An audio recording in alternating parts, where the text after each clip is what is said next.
ये कुत्ता तो कमाल कर रहा था। वो सीधा बैंक में घुस गया और लॉबी में जाकर एक कुर्सी पर कूद गया। एक महिला ने उसके गले में बंधा नोट देखा और पढ़ते ही उसके चेहरे पर हल्की मुस्कान आ गई। नोट में लिखा था, मेरे शरीर पर टाइम बम बंधा है, जल्दी करो और मेरे बैग में 100 डॉलर के नोट भर, तुम्हारे पास सिर्फ 2 मिनट। जैसे ही महिला ने वो नोट फाड़ा, टाइमर चालू हो गया। ये देखकर वो घबरा गया। फिर क्या, कुत्ता पैसे से भरा बैग लेकर भाग निकला। बैंक के कर्मचारी डर गए थे, लेकिन वे उसे पकड़ नहीं पाए। बस देख ही पाए कि कुत्ता एक कार में कूदकर चला गया। जैसे ही कार चली, कुत्ता अपने साथियों पर भौंकने लगा। भाई ग्लासेस को कुछ गड़बड़ लगा।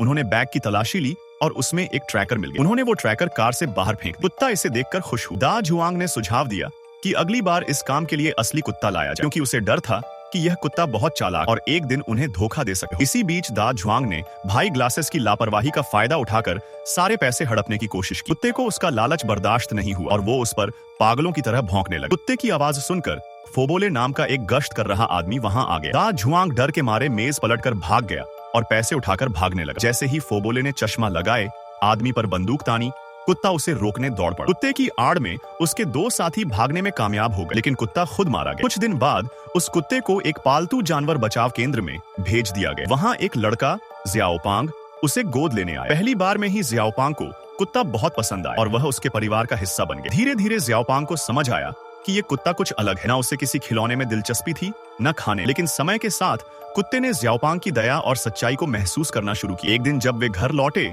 तो ज़ियाओपांग ने देखा कि उसकी मां दुखी, उसकी नौकरी चली गई थी। गरीब परिवार के लिए ये बहुत बड़ी मुसीबत थी। कमरे में जाकर ज़ियाओपांग ने अपनी परेशानी कुत्ते से शेयर। उसे नहीं पता था कि कुत्ता उसकी बातों को सच में समझ रहा था। रात को जब ज़ियाओपांग सो गया, कुत्ता चुपचाप घर से निकल गया। वो एक बड़े होटल में पहुंचा और वहां एक अमीर ग्राहक का महंगा बैग देखा। फुर्ती से उसने उसमें से कुछ नोट निकाले और निकल पड़ा। घर लौटते वक्त उसने एक भिखारी को देखा जिसके पास पैसों से भरा प्याला था। कुत्ते को शक हुआ तो उसने पैसे डालने का दिखावा किया। भिखारी बहुत खुश हुआ, लेकिन तभी कुत्ता वापस आया और पैसे ले गया।